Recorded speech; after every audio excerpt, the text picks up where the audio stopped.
"You'll cover half my lease until I'm stable," my sister messaged. I responded, "Definitely not." 10 minutes later, Mom texted, "Ungrateful. You're cut off from us until you step up." That evening, I canceled every payment I'd arranged for them. By 7:42 a.m., my phone was glowing with 47 missed calls. I can't pinpoint when I stopped being their son and became their bank account, but I suspect it began when Dad was let go. He was fired just before last year's holidays, and I recall sending them $1,500 without a second thought. Nobody requested it. I just acted. My girlfriend then, Rachel, wasn't happy. We'd been saving for our own home, but I believed family took priority.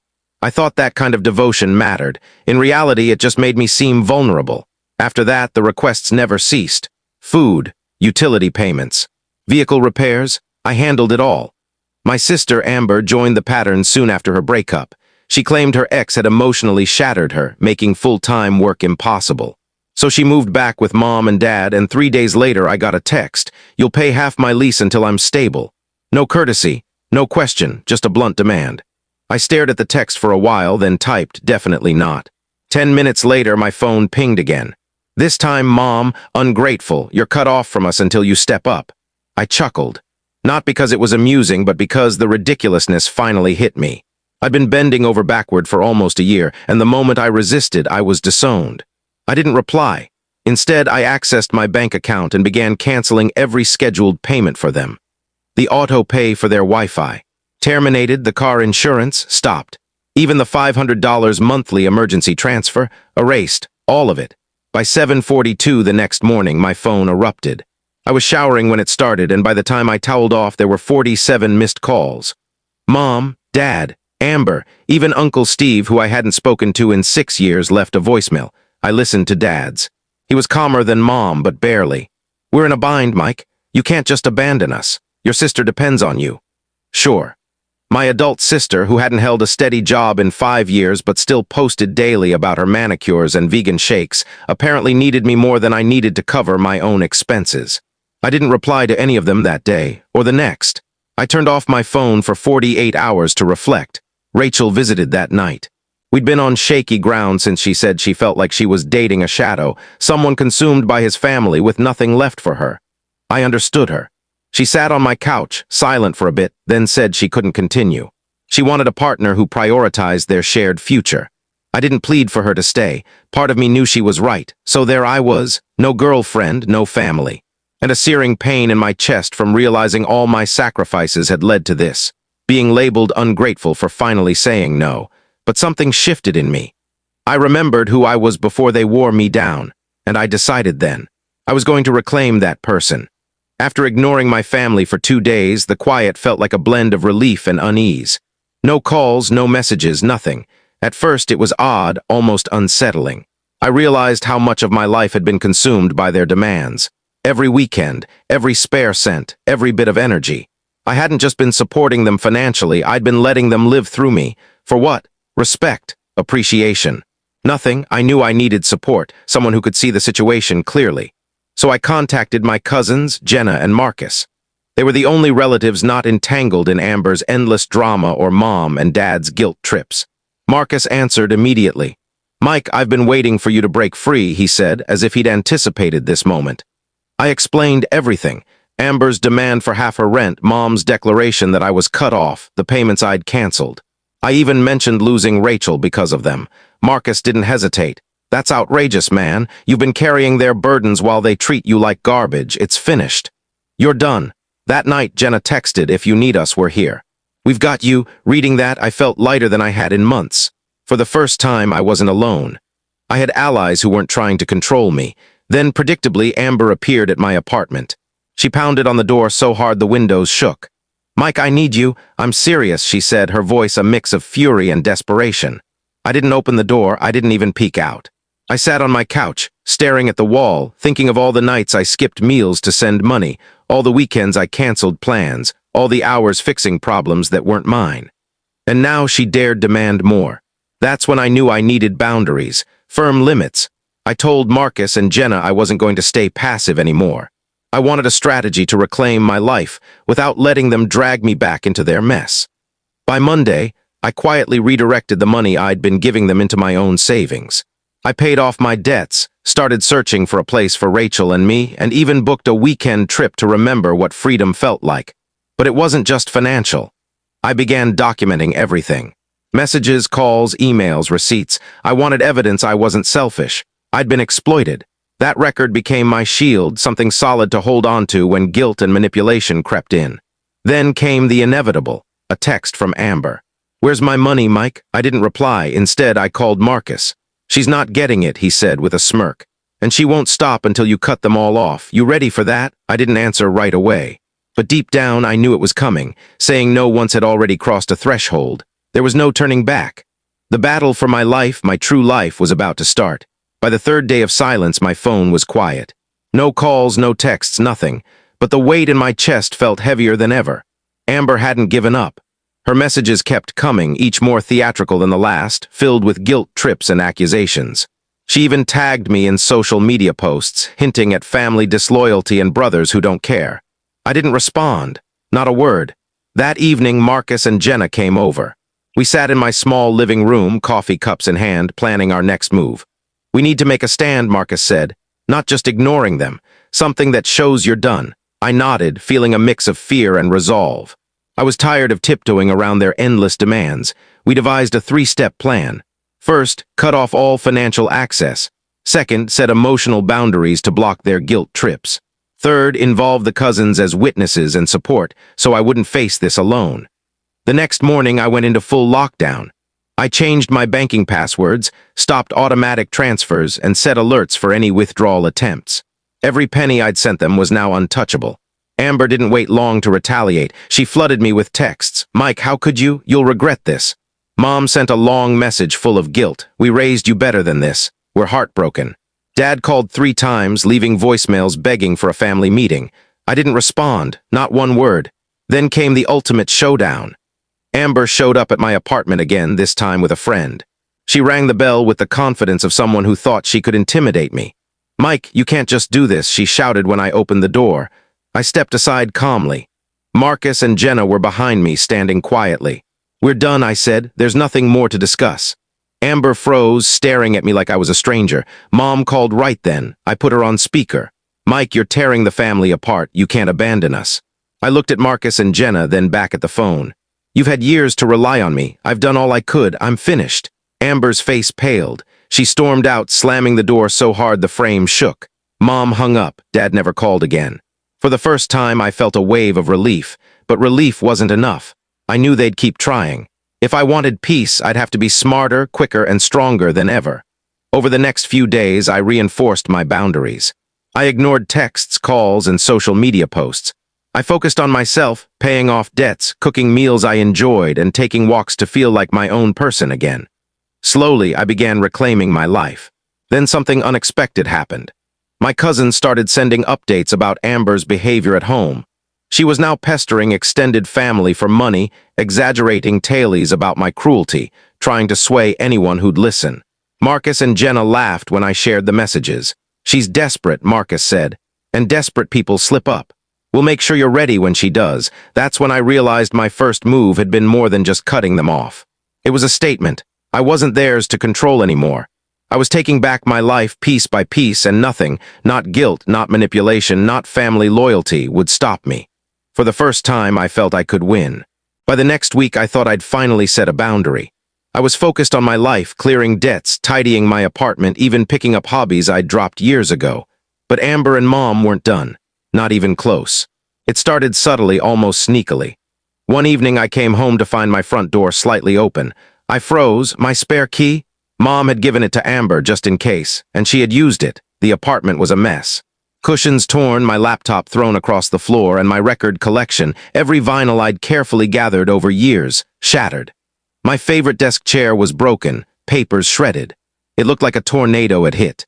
I sank to the floor, staring at the destruction. Marcus and Jenna came over when I called, their faces mirroring my anger. "We should call the police," Marcus said, almost trembling. "She can't get away with this." "No," I said, almost to myself. "I'm not playing their game." Despite my fury, I felt a strange clarity. If I let anger control me, they'd win. I'd spent years letting them manipulate me, guilt me into submission. This time, I'd reclaim my life on my terms. The next morning, Amber called. "Mike, I didn't mean to." Her voice was shaky, almost scared. I didn't respond. Mom texted, "We're sorry. Please forgive us."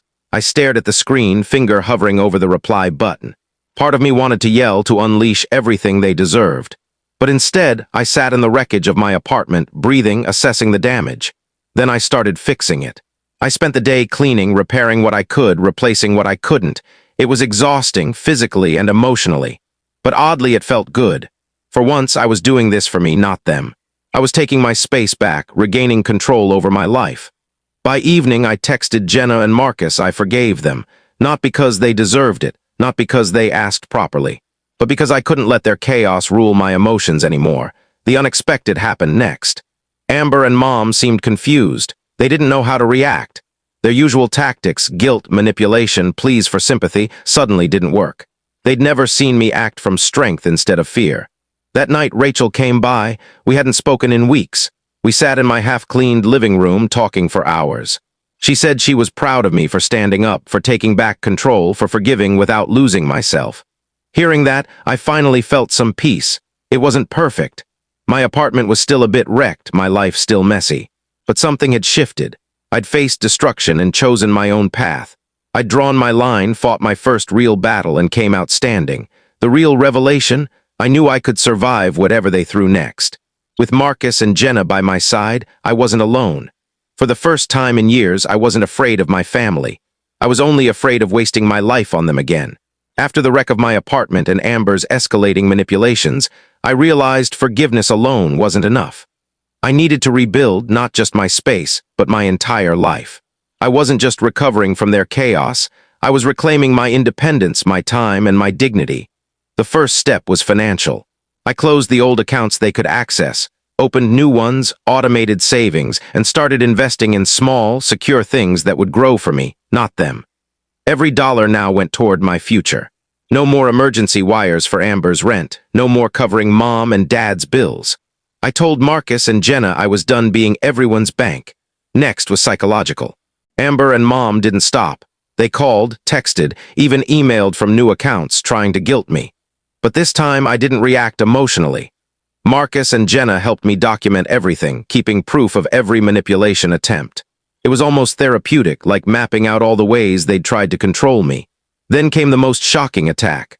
One morning I found my car tires slashed, the side panels scratched. It was clear they'd crossed a line. I was furious, but instead of confronting them, I documented everything, called the insurance company, and got it fixed. I didn't need to prove anything to them. I just needed to protect myself.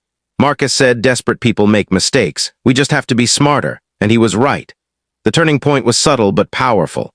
I hosted a small gathering at my apartment, close friends, Marcus, Jenna, and even Rachel, who I'd been slowly reconnecting with. Amber, Mom, and Dad weren't invited. I didn't need to give them a stage. That night, neighbors and friends noticed Amber spreading rumors about me, painting me as the villain. I calmly posted evidence online of the truth, side by side with her lies. The response was instant. People who'd been silent started supporting me, questioning Amber's story, and for the first time I felt the power shift. Rachel and I grew closer, our connection strengthening now that I wasn't letting my family consume my life. I started dating casually, exploring friendships and reviving hobbies I'd abandoned years ago. My apartment, once a battlefield, became a sanctuary. Amber tried one last attempt to manipulate me. She sent a long, dramatic message, full of anger and desperation, begging me to return to supporting the family. I read it, smiled quietly, and blocked her. No explanations, no guilt, no response. I wasn't just surviving anymore, I was thriving. By now, Mom and Dad's messages were occasional, softer than before, but I didn't reply. I'd learned that engaging meant surrendering. I didn't need their approval. I didn't need guilt to guide my choices.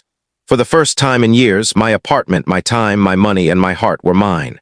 I hadn't just survived their exploitation, I'd grown stronger from it. I was confident, independent, and free to live on my terms. The most satisfying part? I wasn't just cutting them out.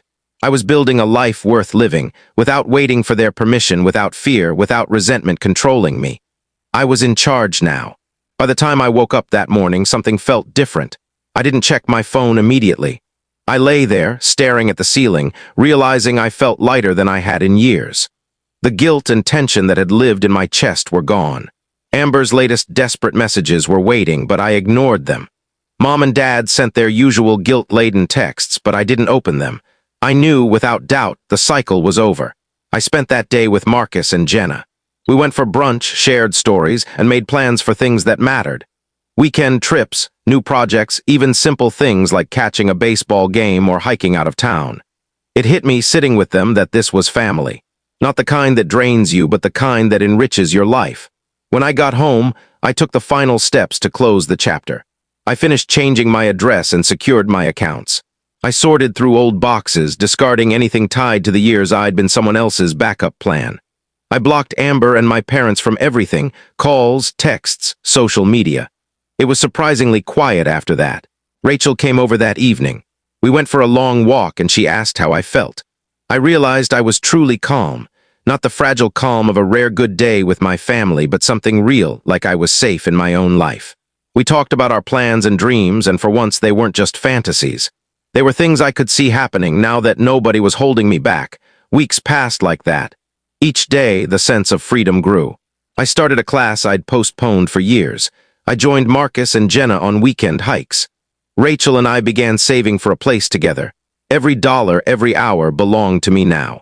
And every day, the anxiety and anger faded into something like gratitude, not for what I'd lost, but for what I'd found. One night, I stood in my living room looking around at my space. No broken records, no chaos, just quiet and the promise of a fresh start. I realized it was mine. My peace, my time, my rules. Amber tried a few more times to reach out. She even emailed from a burner account, but I didn't respond. Mom and Dad's messages became fewer and softer, but I didn't answer. I didn't need their apology or understanding. What I needed was what I'd built, a life where I decided who was welcome. Marcus and Jenna stood by me. Rachel did too. I built something new with them, something healthy. I started to forgive, not for them, but for myself, because I didn't want to carry their poison into my future. One night, listening to a new record, I realized I wasn't just free from them. I was free from the version of myself who thought I owed everything to people who gave nothing back. For the first time in years, I looked forward to tomorrow. My world was small, but it was safe, peaceful, and mine. That was the true happy ending, not just escaping their control, but learning I never needed their approval. I was enough, and the peace I fought for was worth everything. The update. 6 months later, life was unrecognizable from the chaos I'd escaped. The apartment Rachel and I rented was bright, a bit cluttered, filled with plants and unfinished projects. Mornings were calm. Sometimes I'd wake before dawn, make coffee, and realize I hadn't thought about Amber, Mom, or Dad in days. That silence was a treasure I didn't know I needed. The real surprise came with a letter. Not a text or email, but an actual letter with an out-of-state postmark. The handwriting was unfamiliar, but I opened it. It was from Ethan, my cousin on Dad's side, who I hadn't seen since childhood. He wrote that he'd heard the rumors about me abandoning the family. But after talking to Marcus and Jenna, he understood the truth. He said he was proud of me, and that maybe I'd shown others they could stand up for themselves too. It felt strange and wonderful. I'd felt so isolated, thinking breaking free meant losing everyone. But suddenly doors were opening. Ethan and I started messaging. He visited once and we talked for hours about everything but family drama. It was like reclaiming a piece of my childhood without the baggage. As weeks passed, other cousins reached out. Some sent simple, thinking of you texts. Others wanted to reconnect in small ways. A coffee, a walk, a call. I wasn't the only one suffocating under family expectations. My story had spread quietly, showing others it was possible to walk away and thrive. Rachel and I kept building our life together. We decorated our apartment with art from local markets, thrift store finds, and things we crafted. We hosted friends for dinners, the kind where laughter wasn't restrained. Sometimes I'd look around during these nights and think, this is what it's supposed to feel like. Then came the oddest surprise. I was at a record store when the owner called me over, saying someone had left a package for me weeks ago. Inside were rare records, albums from the artists whose vinyls Amber had destroyed. No note, just my name on the wrapping. I didn't know who sent them. Maybe Marcus, maybe Jenna, maybe someone else who knew what I'd lost. I didn't need to know, I just felt gratitude. These days, I'm still careful about who I let in. I keep my boundaries firm, not out of fear, but out of self-respect. Amber hasn't reached out in months, and my parents' attempts have stopped. That door is closed, and I don't feel guilty anymore. What surprised me most was how quickly life filled with good things once the poison was gone. I made peace with my past, but I don't live there. I'm focused on what's ahead, new friendships, real family, music, small adventures, and mornings that begin and end with calm. Breaking free wasn't just the end of something. It was the start of everything I'd been missing.